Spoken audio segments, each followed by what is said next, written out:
Bonjour, bienvenue chez Massimo Consumer. Aujourd'hui, je vais vous montrer comment régler une platine vinyle. On va utiliser ici la DP3000NE de chez Denon, qui est une platine haut de gamme. Les réglages que vous allez voir sont les éléments basiques et nécessaires pour profiter de votre platine vinyle. Si vous voulez avoir un bon son, une bonne spatialisation, des graves, des aiguës équilibrés, tous ces réglages vont vous permettre d'optimiser votre écoute, que ce soit sur une platine Denon ou bien d'autres. Nous allons passer maintenant à la première étape. La première étape consiste à régler le niveau de la platine.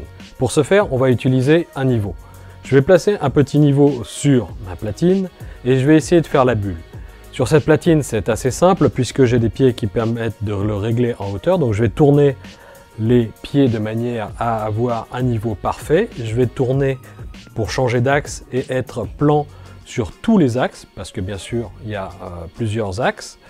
Et à chaque fois, je vais vérifier que mon niveau est bon. La seconde étape est bien sûr de monter la cellule sur le porte-cellule.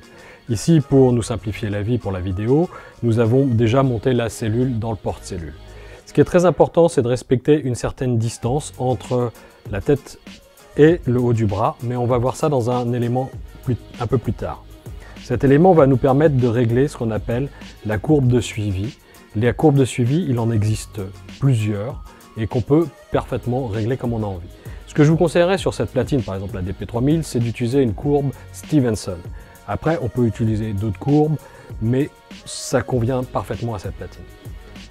Ce qu'on va faire, une fois qu'on a fait la bulle, monter sa cellule sur le porte-cellule, on va passer à l'étape suivante qui va consister en fait à bien suivre la notice de la cellule. La cellule vous indique sur un petit papier qui est fourni avec la cellule le grammage nécessaire pour qu'elle fonctionne de manière optimale. C'est-à-dire chaque cellule, il y a des cellules qui vont avoir besoin de 1,5 g de pression sur le disque et d'autres de 2,5 ou autres. Donc là, on va bien regarder les spécifications de la cellule. Donc pour faire ceci, on va passer à une autre étape avant de faire le grammage qui consiste à bien régler le suivi de piste. C'est très important puisque ça, on va positionner la tête de lecture dans le porte-cellule. Donc ça va changer complètement le grammage qu'on va mettre à l'arrière puisqu'on va être plus ou moins avancé ou reculé. Le suivi de piste va permettre d'avoir un équilibre sonore sur l'ensemble du disque. Bien sûr, il n'y a pas de solution idéale, mais il y a différentes courbes. Il y a la courbe Stevenson, il y a d'autres courbes qui sont disponibles. Moi, je vais utiliser ici la courbe Stevenson parce que c'est ce qui correspond à cette platine. Donc pour ce faire, je vais tout simplement aller sur un site qui me permet d'avoir ces courbes ou d'acheter des courbes toutes faites. Je vais enlever ici mon palais presseur. Je vais imprimer ma courbe Stevenson. Vous voyez que c'est hyper simple sur le site. Ici, j'ai le porte-cellule qui est dessiné avec la position du bras. Et bien sûr, je vais vérifier ici que j'ai bien les 160 mm requis par rapport à cette impression. Donc ça, je peux le régler sur le site pour avoir une impression parfaite par rapport au papier. Je vais positionner mon petit papier ici avec le dessin de la position de ma cellule. Et vous voyez ici, il y a 2 traits et un rond.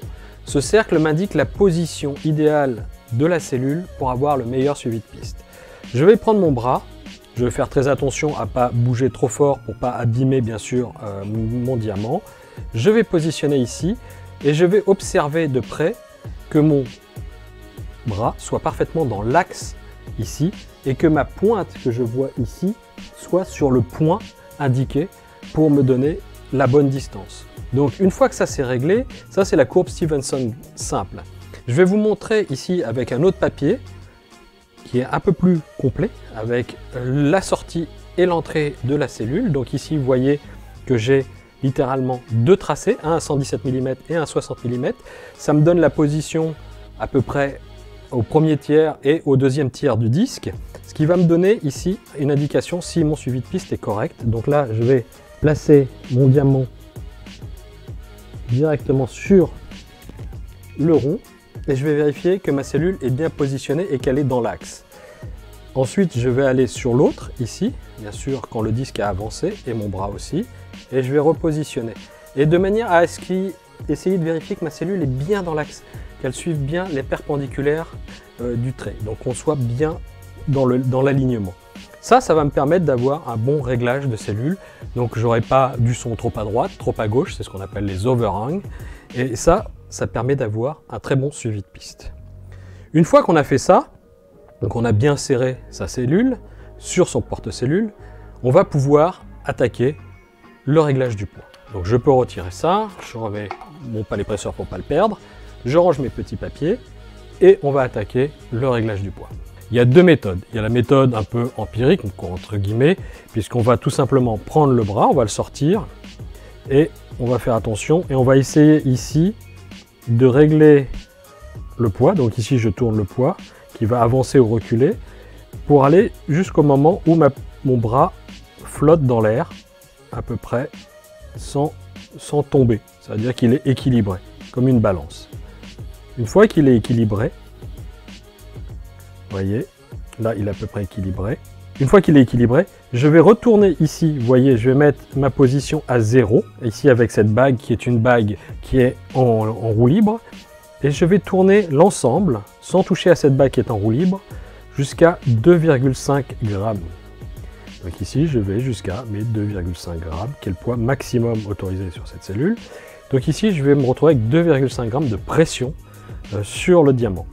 Ces 2,5 grammes, je les ai trouvés où? Tout simplement, sur chaque constructeur, on va trouver le grammage de chaque cellule. Ici, vous voyez, c'est une Denon DL103. La force de pression recommandée est 2,5 grammes. Et du coup, le tracking aussi. Le tracking, c'est quoi? C'est le suivi de piste. C'est-à-dire que le bras va être légèrement poussé ici pour aller vers le centre du disque. Donc ici, j'ai un bouton qui s'appelle Tracking. Donc Tracking Force, lui, je vais le mettre également à 2,5 grammes. Et une fois que j'ai ça, je vais avoir un mouvement de bras parfait de manière à ce que le diamant ne frotte pas sur un côté du sillon du disque, mais reste bien au centre pour avoir le canal droit et le canal gauche sur le système. Ensuite, il y a un autre élément important à régler, c'est d'abord la hauteur.